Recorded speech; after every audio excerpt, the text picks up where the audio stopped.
Somewhere along the Norwegian coast, past the last paved road, there is a small wooden cabin that looks out over water so still it holds the sky like a mirror. Its owner is a fisherman who has spent 61 years on that same stretch of fjord. And there is one detail about his life that visitors always find strange, then quietly envious of. His phone spends most of each day inside a drawer. Not because he rejects the modern world, not because he's proving a point. He simply never learned to be afraid of silence. Before we go further, I need to say something clearly, because it will change how you hear everything that follows. If you feel a low, static hum in your mind most of the day, a restlessness that doesn't fully go away even in quiet rooms, that is not a personal failing. It's not weak willpower, and it's not a character flaw. What you are experiencing is a nervous system that has been asked thousands of times a day to scan for a threat that never actually arrives. Your body wasn't built for that pace. No one's was.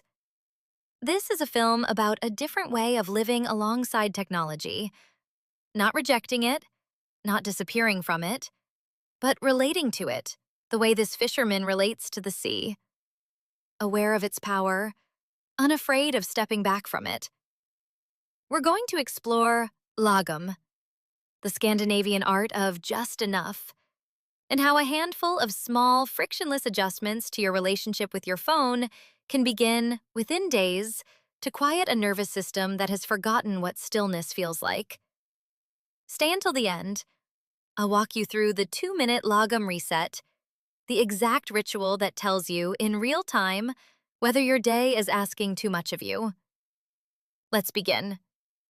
Slowly, and without judgment. Before we look at a single habit, we need to understand the philosophy underneath all of it. Because without it, this will just feel like another list of things to give up. Lagom is a word that doesn't translate cleanly into English, and that's exactly why it matters. The closest approximation is not too little, not too much, just enough. It isn't asceticism. It isn't a call to disappear from modern life, delete every app, and retreat to a cabin of your own. Lagom rejects both extremes, both the endless scroll and the total digital fast, in favor of something far more sustainable: continuous, gentle calibration. Here is why this distinction matters so much for how your mind actually works. Stanford University's neuroscience research on notification-driven attention has found something quietly unsettling. It isn't the content of a notification that disrupts your focus so much as the anticipation of it. Each buzz, each red badge, each unread count triggers a small dopamine cortisol pairing, a flicker of reward chased immediately by a flicker of low-grade alarm. Individually, these are almost imperceptible, but stacked dozens of times a day, every day, they quietly raise your baseline arousal level. Your nervous system begins living in a permanent, mild state of waiting for the next thing. This is not about the number of hours you spend on a screen. Two people can have identical screen time and radically different nervous systems, depending on how fragmented that time was. How many times attention was pulled and released, pulled and released. Lagom offers a different relationship entirely. Not connected or disconnected, but deliberately, continuously balanced, like breathing. You don't hold your breath all day and then gasp for air once. You breathe in a steady, unconscious rhythm that keeps your whole system calm. Lagom asks you to treat your attention the same way. This is the shift we're making today. Not away from technology, toward rhythm. There's a particular image worth holding on to as we move forward. Picture the fjord at dawn, the way the fisherman sees it most mornings. Mist sitting low over water that hasn't yet been disturbed by a single boat. That stillness isn't the absence of life. Beneath the surface, everything is still moving. Fish, current, the slow turning of tide. Stillness, in the Nordic sense, was never emptiness. It was simply the absence of unnecessary disturbance. That's the entire aim of what follows. Not to empty your life of connection, but to remove the disturbances that were never necessary in the first place. There is a particular sound the fisherman has heard so many thousands of times, he no longer consciously registers it. The low creak of the cabin door, the cold air meeting his face, the faint smell of salt and pine resin carried in on the wind. This is his alarm clock, in a sense. Not a jolt, a gradual arrival into the day, mediated entirely by his own senses rather than by a screen demanding his attention before his eyes have even fully adjusted to daylight. The fisherman's day doesn't begin with his phone. It begins with the door of his cabin, opened onto cold air and the sound of water against the hull of his boat. He has never once described this as discipline. To him, it's simply the order things happen in. Here is what Western neuroscience has only recently confirmed about why this order matters so much. The first hour after waking is when your brain's attention networks are still forming their pattern for the day. Not unlike how the first domino determines the fall of every domino after it. Checking a phone within minutes of waking floods that still-forming pattern with fragmented, externally driven stimuli before your own mind has had a chance to set its own baseline. The Lagom microaction here asks nothing dramatic of you. Not a phone-free morning, not an hour of silence you'll fail to keep tomorrow. Just this. Let your first 10 breaths of the day happen before your first glance at a screen. 10 breaths. That's the entire ask. Long enough to let your own nervous system, not a notification, set the tone for what follows. And this is where emotional recharacterization matters. We tend to think of notifications as small, harmless interruptions, a buzz gone in a second. But that framing hides their real cost.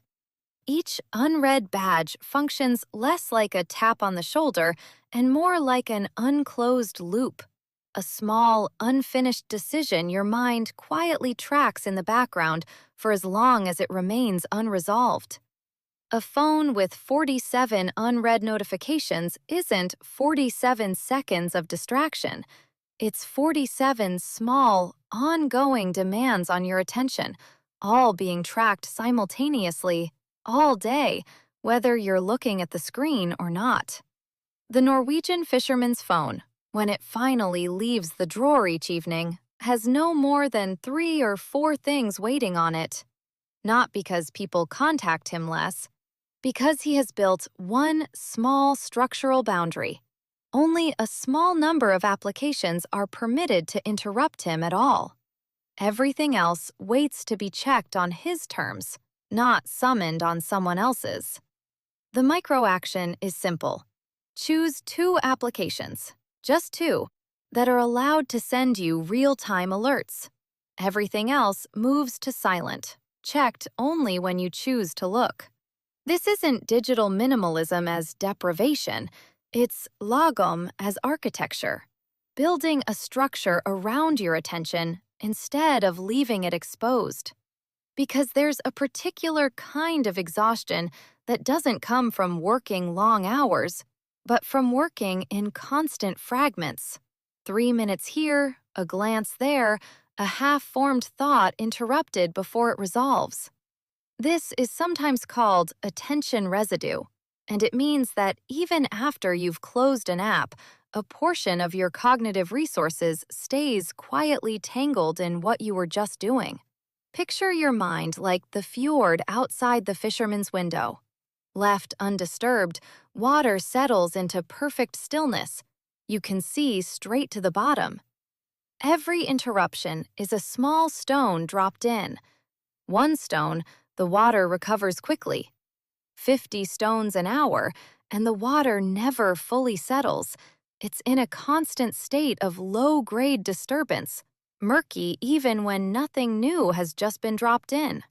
The Nordic answer isn't total, uninterrupted focus.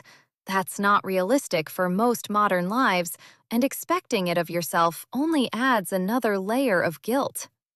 The answer is Lagom-paced batching. Instead of checking messages in 15 scattered fragments across a day, you choose 3 or 4 specific windows, perhaps mid-morning, after lunch, early evening, and let everything else wait for those windows. The water gets to settle in between. And just as the morning sets the nervous system's baseline, the evening determines how deeply it can recover. The fisherman's phone goes back in its drawer not at a random hour, but at a specific, repeated one, roughly 90 minutes before he sleeps. Here's the mechanism worth understanding. Blue spectrum light and cognitively stimulating content in the final hour before sleep don't just make it harder to fall asleep, they interfere with your body's transition into parasympathetic rest and digest mode, the physiological state your nervous system needs in order to properly recover overnight. Skipping this transition doesn't just cost you sleep quality. It means you wake up the next morning still carrying yesterday's low-grade activation, stacking it onto today's. The micro-action here is small and specific. Choose one repeatable cue. The phone goes into a drawer, a bag, another room, anything physically separate from where you'll sleep, roughly 90 minutes before bed. Not because you're disciplined enough to resist checking it, because it's simply out of reach. And Lagom understands that removing friction toward good outcomes is far more sustainable than relying on willpower against bad ones. There is one more rhythm the fisherman keeps that visitors rarely notice at first, because it doesn't happen every day. Once a week, usually on a Sunday when the tide runs low and the boats stay tied at the dock, he goes almost entirely unreachable for several hours. Not as a rule imposed from outside, as a rhythm he built for himself, the same way the sea itself has a rhythm of ebb and flow that no one questions or tries to override. This maps onto something researchers studying digital well-being patterns have observed again and again. Daily microadjustments matter, but they eventually plateau without a longer, weekly period of deeper recovery. Just as muscles need a full rest day, not just short breaks between sets, attention seems to need at least one extended low-tide period each week, several consecutive hours with no digital claims on it at all, to fully reset the baseline that the small daily habits are working to protect. This doesn't need to be dramatic. It doesn't require a cabin or a fjord. It could be a Sunday morning walk, a meal cooked slowly with no phone on the counter, an afternoon spent entirely with a book or a garden or a person. Device left behind in another room entirely. The specific activity matters far less than the completeness of the separation. A weekly low tide, however short, gives your nervous system something the daily habits alone cannot. Proof, repeated often enough to be believed, that the world continues perfectly well without your constant availability to it. Here is the single meta rule that ties everything we've covered together. The filter the fisherman has used, without ever naming it, for over 4 decades on the water. He once told his granddaughter, who had asked him how he wasn't bored spending so much of his day without a screen in his hand, that boredom was never really the question. The real question he asks himself, dozens of times a day, without thinking about it consciously anymore, is this: does this moment need my full attention, or only a fraction of it? If it needs full attention, steering the boat through the narrow part of the fjord, mending a net, sitting across from someone he loves, he gives it completely, with nothing else competing for space in his mind. If it only needs a fraction, waiting for water to boil, walking to the dock, he lets his mind rest in that fraction, unfilled, unhurried, uncompeted for. This is Lagom in its purest, most practical form. Not no technology, not full technology, just an honest, continuous calibration. How much of my attention does this actual moment require? And am I giving it that much? No more and no less? Most of modern digital life quietly trains us to give full attention to things that only ever needed a fraction, and to give only fragments of attention to the things that deserved everything we had. The golden filter simply asks you to notice the mismatch, moment by moment, and correct it gently. Think of how often the pattern runs in reverse without you choosing it. A message arrives while you're in the middle of a real conversation, and for a moment, the person in front of you, who deserved your whole attention, gets only a fraction of it, while a notification that only ever needed a glance receives, for a few seconds, everything you have. Multiply that small reversal by dozens of times a day, and it's easy to understand why so many people finish an entire day feeling as though they were present for none of it, even though they were, technically, everywhere. The fisherman doesn't achieve this perfectly, and neither will you. That was never the promise. Lagom isn't a state you arrive at and hold forever. It's closer to steering a boat through moving water.